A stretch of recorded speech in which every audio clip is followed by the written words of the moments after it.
Salam ey nazlı gecə daimiyar, yenə dərdim çoxalıb gəl danışaq. Xəyalali beynin dəhlizi dar, sürünür astaca səssiz yumşaq.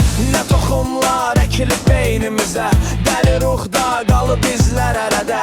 Nə geyimlər çəkilib əynimizə, görə bilmir qara gözlər ələdə. Yuxularda yenə tənha gəzirəm, sığınıb arzuların kölgəsinə. Dəlilikdən yeni məna gəzirəm, qoşulub lampaların cərgəsinə. Gözümü kəsdi gələn ani işıq, gecəni böldü iki ayrı qata. Ümid etdim ki deyil fani işıq, qarışıb getdi o da şeiriyyata. Ayraq gəl danışanla deyəni, görəsən hansına çox hörmət edək.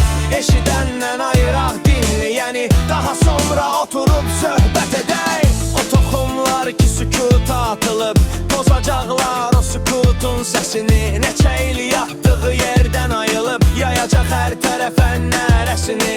Sükut imiş böyüyü xəstəliyin, böyürmüş insan susduqca siz ona musiqilər bəstəliyin. O sizi sakitcə pusduqca boğacaqdır quyular sözlərimi. Udacaq dibdə yağış damlası, tək boyayıb zülmət ilə gözlərimi. Deyəcək zindana məhkumdur ürək, yaradıb orada neon tanrıları. Baş əyib səcdə edib həzz alacaq, kəsəcək güya ki qəlb ağrıları.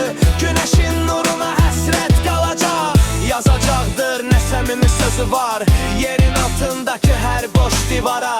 Susacaq söz deyə bilməz ki divar, əyəcək baş verilən hər qərara.